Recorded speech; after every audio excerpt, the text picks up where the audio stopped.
Welcome back, everybody, to Operation RV. So today we got another addition here. We're adding to blue. That's right, we're adding an auxiliary fan. So stick around so we go ahead and show you how we get this installed, and for the purpose that we're getting this done to blue. All right, so here's the actual part number there to the Maxon fan. And this is a fan I got off of Amazon for like 60 bucks. And I've already got it installed, but what I wanted to kind of go over here, because there are a lot of installation videos online that show you how to install these. They're relatively pretty simple. What the kit comes with is the zip attachments that goes to the radiator, the auxiliary fan, the relay, the actual switch on harness, all the wiring, and the fuse that's also attached to the power side of the battery. So all that comes in the kit for like 60 bucks. But ultimately, I went ahead and removed my mechanical fan due to a number of reasons.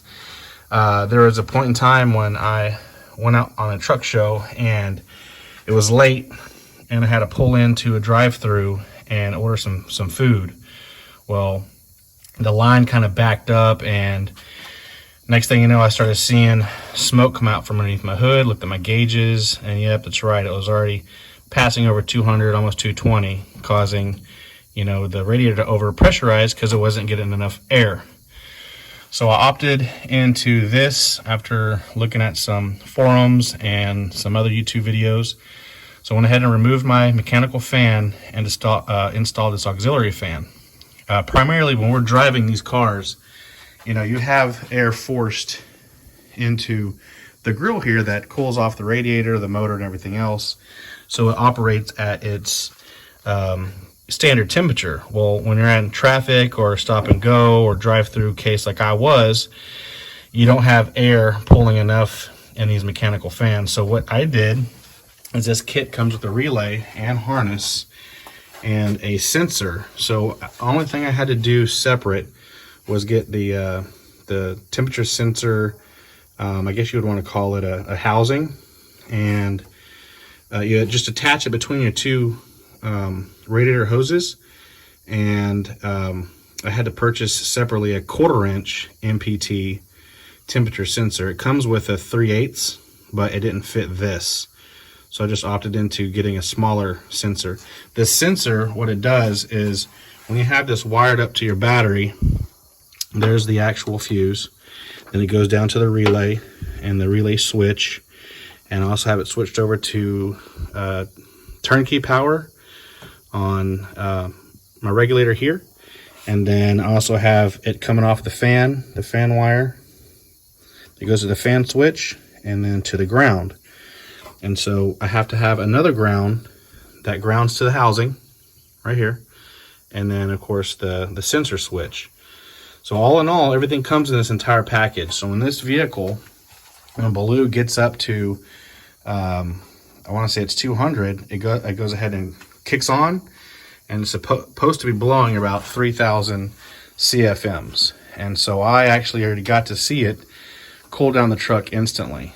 And then when the operating temperature gets down to 180, the fans will kick off, and because the engine is now cool. What I did notice, and what was really nice about this Maxon unit, is when I turned off the vehicle, the fan was still running.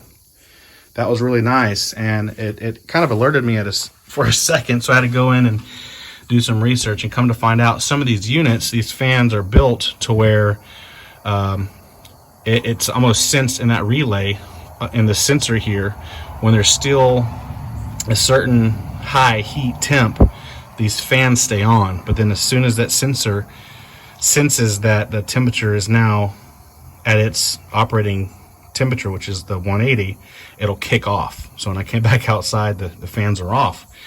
So this is a great addition, guys. Again, these motors are perfect to where a mechanical fan is really all you need. Any type of classic antique or street rod or anything like that. But if you ran into an issue like I did and you just want that assurance that you're not going to overheat and spill all your fluid out, then go this route. And you don't have to use the sensor that comes with it. You can simply avoid that option and just run this temperature sensor here, the black one. Just run it all the way through to a on and off switch.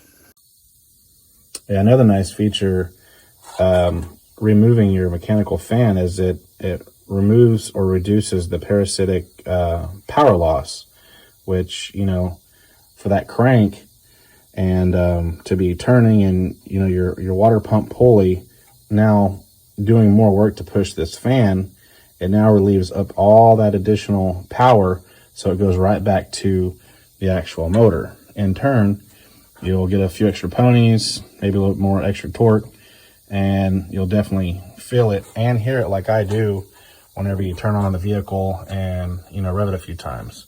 You can definitely tell that there's more oomph into that motor.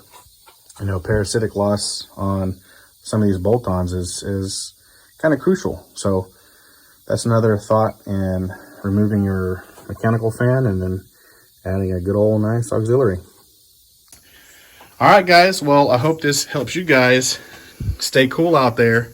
And remember, like always, continue to check in, like, add comments down below. And remember, guys, God bless. See you next time.